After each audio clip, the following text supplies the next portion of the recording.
श्री परमात्मने नमः। श्री चैतन्य चरित्रावली अध्याय शारदीय निशीथ में दिव्य गंध का अनुसरण। सखी श्री राधिका जी अपनी सखी विशाखा जी से कह रही हैं, सखी जो मृग मद को भी लजाने वाली अपने शरीर की सुगंध से गोपांगनाओं को अपनी ओर खींच रहे हैं, जिनके कमलवत आठों अंगों में कपूर युक्त पद्मगंध सुवासित हो रही है, जिनका संपूर्ण शरीर कस्तूरी कपूर चंदन और अगर से चर्चित है, वे मदन मोहन मेरी नासिका की तृष्णा को और बढ़ा रहे हैं। अर्थात उस वनमाली के वपु की दिव्य गंध मुझे हठात अपनी ओर खींच रही है। विरह व्यथा से व्यथित व्यक्तियों के लिए प्राकृतिक के यावत सौंदर्यपूर्ण समान है, वे ही अत्यंत दुखदायी प्रतीत होते हैं। संपूर्ण ऋतुओं में श्रेष्ठ वसंत ऋतु, शुक्ल पक्ष का प्रवद्ध चंद्र, शीतल मंद सुगंधित मलया मारुत, मेघ की घनघोर गर्जना, अशोक तमाल कमल मृणाल आदि शोकनाशक और शीतलता प्रदान करने वाले वृक्ष तथा उनके 9 पल्लव मधुकर हंस चकोर कृष्णसार सारंग मयूर कोकिल सुख सारिका आदि सुहावने सुंदर और सुमधुर वचन बोलने वाले पक्षी, ये सभी विरह की अग्नि को और अधिक बढ़ाते हैं। विरहिणी को सुख कहाँ, आनंद कैसा, प्रकृति का कोई भी प्रिय पदार्थ उसे प्रसन्नता प्रदान नहीं कर सकता, सभी उसे रुलाते हैं। सभी को विरहिणी के खिजाने में ही आनंद आता है। पपीहा पी पी कहकर उसके कलेजे में कसक पैदा करता है, वसंत उसे उन्मादी बनाता है, फूले हुए वृक्ष उसकी हंसी करते हैं और मलयाचल का मंदवाही मारुत उसकी मीठी मीठी चुटकियां लेता है, मानो ये सब प्रपंच विधाता ने विरहिणी को ही खिजाने के लिए रचे हों। बेचारी सबकी सहती दिन रात रोती है और इन्हीं सब से अपने प्रियतम का पता पूछती है। कैसी बेवसी है, क्यों है ना? सहृदय पाठक अनुभव तो करते ही होंगे। वैशाखी पूर्णिमा थी। निशा नाथ अपनी सहचरी निशा देवी के साथ खिलखिलाकर हंस रहे थे। उनका सुमधुर श्वेत हास्य का प्रकाश दिशा विदिशाओं में व्याप्त था। प्रकृति इन पति पत्नियों के सम्मेलन को दूर से देखकर मंद मंद मुस्कुरा रही थी। पवन धीरे धीरे पैरों की आहट बचाकर चल रहा था। शोभा सजीव होकर प्रकृति का आलिंगन कर रही थी। समुद्र तट के जगन्नाथ वल्लभ नाम के उद्यान में प्रभु विरहिणी की अवस्था में विचरण कर रहे थे। स्वरूप दामोदर राय रामानंद प्रभृति अंतरंग भक्त उनके साथ थे। महाप्रभु के दोनों नेत्रों से निरंतर अश्रु प्रभावित हो रहे थे।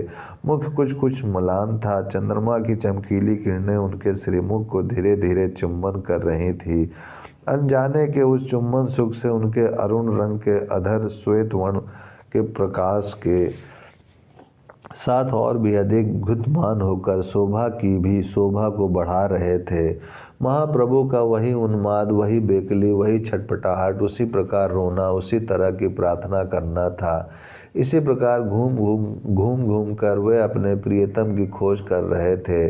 प्यारे को खोजते वे अत्यंत ही करुण स्वर से ही श्लोक को पढ़ते जाते थे।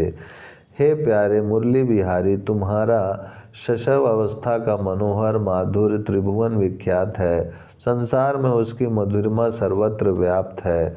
उससे प्यारी वस्तु कोई विश्व में है ही नहीं। और मेरी चपलता, चंचलता, उच्च श्रृंखलता तुम पर विदित ही है। तुम ही मेरी चपलता से पूर्ण रीत्या परिचित हो। बस मेरे और तुम्हारे सिवा तीसरा कोई उसे नहीं जानता। प्यारे, बस एक ही अभिलाषा है। इसी अभिलाषा से अभी तक इन प्राणों को धारण किए हुए हूँ। वह यह है कि जिस मनोहर मुख कमल को देखकर व्रजवधू भूली सी, भटकी सी, सर्वस्व गंवाई सी बन जाती है, उसी कमल मुख को अपनी दोनों आंखें फाड़ फाड़ कर एकांत में देखना चाहती हूँ। हृदय रमण क्या कभी देख सकूंगी? प्राण वल्लभ क्या कभी ऐसा सुयोग प्राप्त हो सकेगा? बस इसी प्रकार प्रेम प्रलाप करते हुए प्रभु जगन्नाथ वल्लभ नामक उद्यान में परिभ्रमण कर रहे थे। वे प्रत्येक वृक्षों का आलिंगन करते, उससे अपने प्यारे का पता पूछते और फिर आगे बढ़ जाते। प्रेम से लताओं की भांति वृक्ष से लिपट जाते, कभी मूर्छित होकर गिर पड़ते, कभी फिर उठकर उसी ओर दौड़ने लगते। उसी समय वे क्या देखते हैं कि अशोक के वृक्ष के नीचे खड़े होकर वे मुरली मनोहर अपनी मदमती मुरली को मंद मंद मुस्कान के साथ बजा रहे हैं। वे मुरली में ही कोई सुंदर सा मनोहारी गीत गा रहे हैं। न उनके साथ कोई सखा है, न पास में कोई गोपिका ही। अकेले ही वे अपने स्वाभाविक टेढ़े पने से ललित त्रिभंगी गति से खड़े हैं। बांस की और वह पूर्व जन्म की परम तपस्विनी मुरली अरुण रंग के अधरों का धीरे धीरे अमृत पान कर रही है। महाप्रभु उस मनोहर मूर्ति को देखकर उसकी ओर दौड़े। प्यारे को आलिंगन दान देने के लिए वे शीघ्रता से बढ़े। हाँ, सर्वनाश, प्रलय हो गया। प्यारा तो गायब, अब उसका कुछ भी पता नहीं। महाप्रभु वहीं मूर्छित होकर गिर पड़े। थोड़ी देर में वे इधर उधर सूं सूं करके कुछ सूंघने लगे। उन्हें श्री कृष्ण के शरीर की दिव्य गंध तो आ रही थी, गंध तो आ ही रही थी, किंतु श्री कृष्ण दिखाई नहीं देते थे। इसीलिए उसी गंध के सहारे सहारे वे श्री कृष्ण की खोज करने के लिए फिर चल पड़े। आह, प्यारे के शरीर की दिव्य गंध कैसी मनोहारिणी होगी, इसे तो कोई रति सुख की प्रवीणा नायिका ही समझ सकती है। हम अरसिकों का उसमें प्रवेश कहाँ। हाय रे, प्यारे के शरीर की दिव्य गंध घोर मादकता पैदा करने वाली है। जैसे मद पी की आँख से ओझल बहुत ही उत्तम गंध युक्त सुरा रखी हो, किंतु वह उसे दिखाती न हो। जिस प्रकार वह उस आंसुए के लिए विकल होकर तड़पता है, उसी प्रकार प्रभु उस गंध को सूंघ कर तड़प रहे थे। उस गंध की उन्मादकता का वर्णन कवि राज गोस्वामी के शब्दों में सुनिए। सेहे गंध वसा नासा, सदा करे गंधेर आशा। कभू पाए कभू ना पाए, पाइले पिया पेट भरे।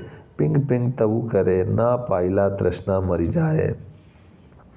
श्री कृष्ण के अंग की उस दिव्य गंध के वश में नासिका हो गई। वह सदा उसी गंध की आशा करती रहती है। कभी तो उस गंध को पा जाती है और कभी नहीं भी पाती है। जब पा लेती है तब पेट भरकर खूब पीती है और फिर भी पीऊँ और पीऊँ इसी प्रकार कहती रहती है। नहीं पाती तो प्यास से मर जाती है। इस नटवर मदन मोहन ने रूप की हाट लगा रखी है। ग्राहक रूपी जो जगत की स्त्रियां हैं उन्हें लुभाता है। यह ऐसा विचित्र व्यापारी है कि बिना ही मूल्य वैसे ही उस दिव्य गंध को दे देता है और गंध को देकर अंधा बना देता है, जिससे वे बेचारी स्त्रियां अपने घर का रास्ता भूल जाती हैं। इस प्रकार गंध के द्वारा जिनका मन चुराया गया है, ऐसे गौर हरि भ्रमर की भांति इधर उधर दौड़ रहे हैं।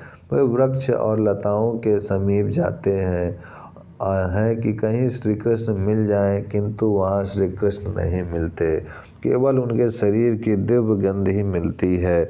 इस प्रकार श्री कृष्ण की गंध के पीछे घूमते घूमते संपूर्ण रात्रि व्यतीत हो गई। निशा अपने प्राणनाथ के वियोग दुख के स्मरण से कुछ मलान सी हो गई। उसके मुख का तेज फीका पड़ने लगा। भगवान भुवन भास्कर के आगमन के भय से निशानाथ ही धीरे धीरे अस्ताचल की ओर जाने लगे। स्वरूप गोस्वामी और राय रामानंद प्रभु को उनके निवास स्थान पर ले गए। ओम शांति शांति शांति।